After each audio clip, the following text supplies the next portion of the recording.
Alhamdulillah alladzi ja'alana minal muslimin wal mu'minin wal muhsinin wal mukhbitin.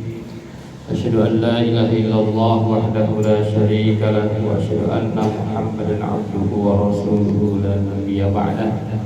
Allahumma shalli wa sallim ala hadzal nabiyil karim Muhammadin wa ala alihi wa ashabihi ajma'in. Amma ba'd. فيا عباد الله أوصيكم وإياي بتقوى الله وطاعته لعلكم تفلحون. أعوذ بالله من الشيطان الرجيم. بسم الله الرحمن الرحيم. لكل أمة جعلنا منسكا ليذكروا اسم الله على ما رزقهم من بهيمة الأنعام فإلهكم إله واحد فله أسلموا وبشر المخبتين الذين إذا ذكر الله وجلت قلوبهم والصابرين على ما أصابهم والمقيم الصلاة ومما رزقناهم ينفقون. Sadaqallahul azim. Puji syukur kita panjatkan hanya kepada Yang Maha Ghafur yang telah memberikan nikmat kepada kita semua, sehingga alhamdulillah pada kesempatan ini InsyaAllah kita akan dapat melaksanakan salat Jumat berjamaah. Salawat dan salam mudah-mudahan selalu tercurah kepada panutan kita semua, baginda tercinta Nabi besar Muhammad sallallahu alaihi wasallam. Mengawali khutbah ini, khatib ingin mengajak kepada kita semua, marilah kita terus mendekatkan diri kita kepada Allah dengan cara melaksanakan ibadah-ibadah, dengan cara melaksanakan amal-amal soleh, sehingga kita akan menjadi seorang yang patuh hanya kepada Allah Subhanahu wa Ta'ala. Jadi target seluruh ibadah, target seluruh amal itu adalah kita patuh kepada Allah Subhanahu wa Ta'ala, bukan yang lain. Jadi jangan sangat salah langkah, karena bisa jadi sesuatu yang kita lakukan itu sama tetapi nilainya berbeda. Sama-sama bekerja tetapi bisa nilainya berbeda. Sama-sama bersedekah tetapi bisa nilainya berbeda. Sama-sama sholat tetapi nilainya bisa berbeda. Sama-sama haji mungkin nilainya bisa berbeda. Jadi inilah yang harus terus kita renungkan, bahwa seluruh yang kita lakukan ini telah sejauh mana menjadikan kita seorang yang patuh. Jadi dalam hati kita nggak boleh ada yang lain. Kenapa kita ini mencari nafkah untuk keluarga? Semua itu karena kepatuhan kita kepada Allah. Kenapa kita melaksanakan ibadah kurban? Karena kepatuhan kita kepada Allah. Kenapa kita tidak korupsi? Karena kepatuhan kita kepada Allah. Kenapa kita sholat Jumat berjamaah padahal enak-enaknya makan siang? Karena kepatuhan kita kepada Allah, bukan karena kita tidak enak. Masa muslim tidak sholat Jumat dan lain sebagainya. Jadi pastikan diri kita ini betul-betul seorang yang patuh kepada Allah. Jadi pekerjaannya sama, yang dilakukan sama, bisa jadi nilainya berbeda di sisi Allah Subhanahu wa Ta'ala. Hadirin jamaah Jumat yang berbahagia, di dalam Al-Quran dikatakan bahwa ada satu ayat, dua ayat yang mengatakan wabasyiril mukhbitin, berilah kabar gembira kepada orang-orang yang patuh.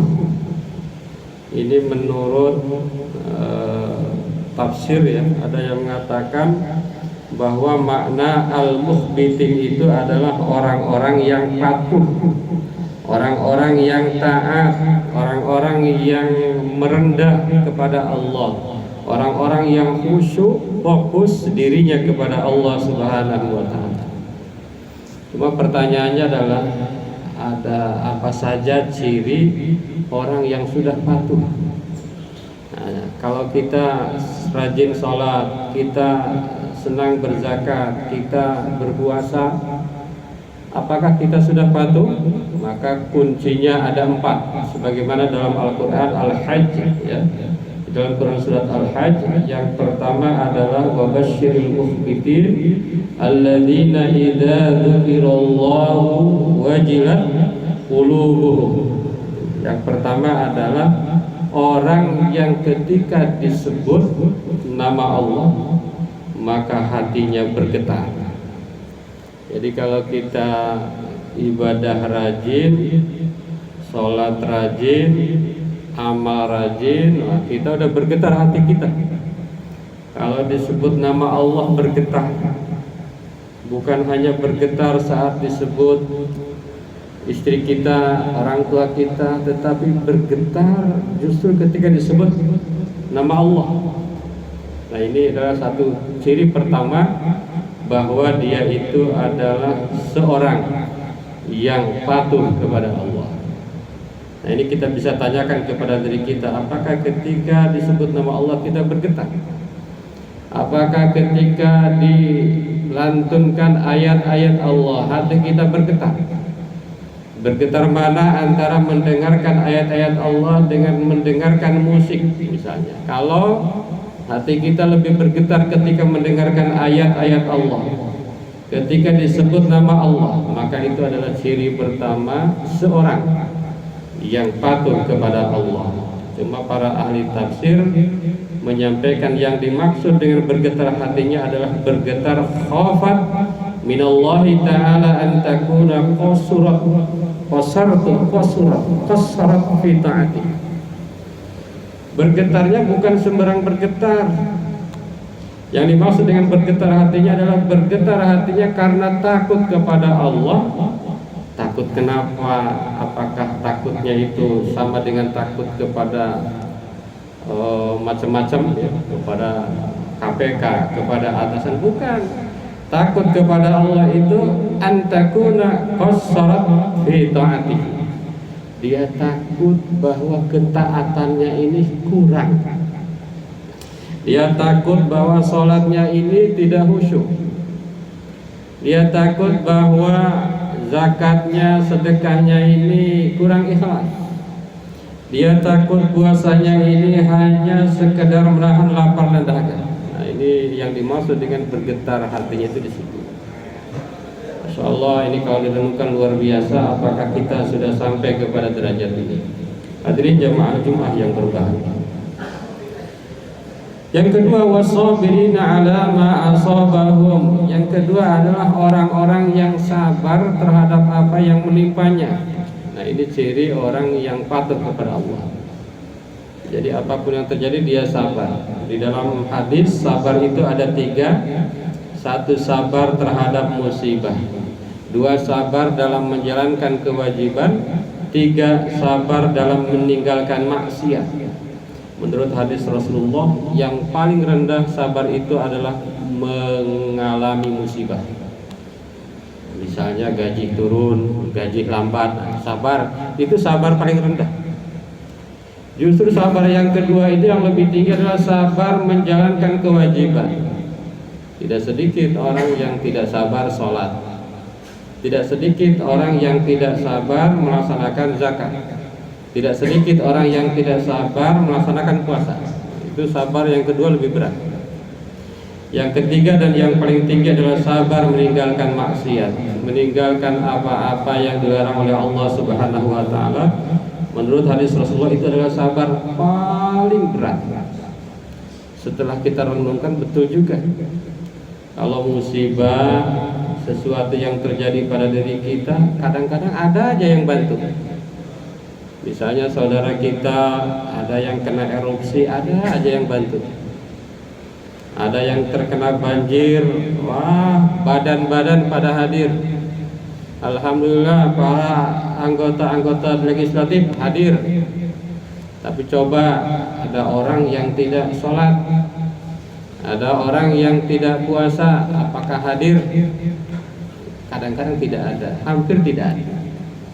Apalagi dalam meninggalkan kemaksiatan, kadang-kadang takut. Untuk melarang, untuk mengingatkan itu khawatir. Jarang orang yang berani. Kadang-kadang takut menyalahi aturan dan lain sebagainya. Maka sabar yang paling tinggi justru sabar dalam meninggalkan kemaksiatan. Jadi jamaah Jumat yang berbahagia. Itu yang kedua. Jadi orang yang sabar, orang yang patuh itu pasti sabar. Jadi kalau dia tidak sholat disebut patuh ya tidak mungkin.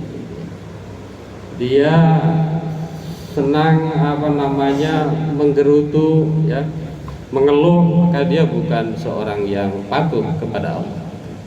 Hadirin jamaah Jumat yang berbahagia. Yang ketiga, wal muqimis shalah. Orang yang senantiasa mendirikan sholat. Nah, ini juga adalah ciri seorang yang patuh. Ini kan suka ada orang-orang dalam tanda kutip liberal ya. Yang penting saya berbuat baik, tidak usah sholat. Nah, kayak begitu. Sepintas mungkin masuk akal, sepintas. Ya, tapi kata Allah, kalau seorang itu tidak sholat, ya dia bukan seorang yang patuh kepadaku. Wal muqimis shalah, orang yang mendirikan salat. Yang terakhir, yang keempat, wa mimma razaqnahum yunfiqun. Orang yang patuh itu adalah orang yang senantiasa memberikan sebahagian kecil dari rizkinya. Bahkan Allah bilang sebahagian kecil dari rizki yang aku berikan. Allah kasih banyak, ya kasih aja sebagian kecil, hanya begitu. Kalau dalam Islam itu misalnya zakat profesi itu 2,5%, sebetulnya kan kecil. Wa mimma razaqnahum yunfiqun. Gitu, udah mah kecil. Kalau kita membayar, Allah janji Allah lipat gandakan, Allah akan ganti pasti. Sudah mah kita wajibnya kecil, ketika kita membayar itu Allah pasti ganti, bahkan berlipat ganda. Kalau umatnya zakat yang wajib kan 2,5%. Kalau kita melihat kisah Rasulullah SAW, beliau itu infaknya sekitar 60%. Kata Rasulullah ya tidak harus diikuti, yang wajib itu 2,5%. Kalau beliau itu 60%. Apa buktinya? Di dalam kisahnya beliau itu hartanya itu 1.217 kg emas. 1.217 kg emas, tetapi infaknya 1.251 kg emas. Kilogram ya, bukan gram. Jadi Rasulullah itu seorang yang triliuner ya, hartanya triliun. Apalagi sekarang kalau diuangkan sekarang harga emas 1,4 per gram, bisa dibayangkan berapa harta Rasulullah SAW. Hartanya adalah 40%, yang diinfakannya adalah 60%, kurang lebih. Tapi untuk umatnya alhamdulillah kita dikasih beban yang tidak terlalu banyak ya, 2,5%. Ya mudah-mudahan kita selalu ingat. Kenapa? Karena ciri yang keempat seorang yang patuh kepada Allah adalah orang yang senantiasa menafkahkan sebagian rezeki yang Allah berikan. Kata Allah, rezeki itu dari aku, kira-kira begitu. Kasih sedikit aja untuk zakat, untuk infak, untuk sedekah dan lain sebagainya. Hadirin jamaah Jumat yang berbahagia, mudah-mudahan ibadah-ibadah, amal-amal soleh yang kita lakukan menjadikan kita seorang yang taat, seorang yang patuh. Tapi indikator apakah kita patuh atau tidak ini mari kita pastikan dalam diri kita. Yang pertama adalah ketika disebut nama Allah bergetar hati kita, takut, khawatir ketaatan kita itu kurang. Yang kedua adalah sabar. Yang ketiga melaksanakan sholat, mendirikan sholat. Dan yang keempat adalah menafkahkan sebagian rezeki yang Allah berikan kepada kita. Mudah-mudahan ada manfaatnya. Barakallahu li wa lakum fil Qur'anil azim wa nafa'ana wa iyyakum bima fihi minal ayati wa dzikril hakim. Aqulu qouli hadza astaghfirullahal azim.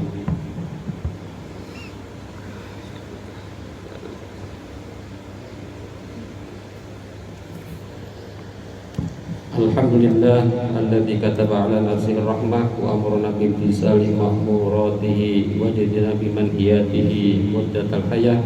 Asyhadu an la ilaha illallah wahdahu la syarika lah wa asyhadu anna Muhammadan abduhu wa rasuluhu ila yaumil qiyamah. Allahumma shalli wa sallim ala hadzal nabi al-karim Muhammadin wa ala alihi wa ashabihi ajma'in. Amma ba'du fa ya ayyuhan nas ittaqullaha haqqa tuqatih wa 'alamu أن الله تعالى قد وعد من اتقى بدخول الجنة وتوعد من عصاه بدخول جهنم مأواه.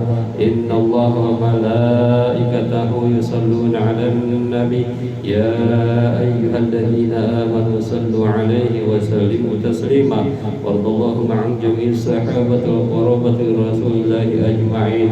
آمين يا الله يا رب العالمين. اللهم اغفر للمؤمنين والمؤمنات والمسلمين والمسلمات الأحياء منهم والأموات. اللهم أصلح ذات بينهم واجعل في قلوبهم الإيمان والحكمة ووزعهم على أهلك الذي عاهدت إليهم واجعلنا منهم وأتنا بدولة الإسلام بهدايتك ورحمتك الواسعة وتقبل دعاءنا إنك أنت السميع العليم.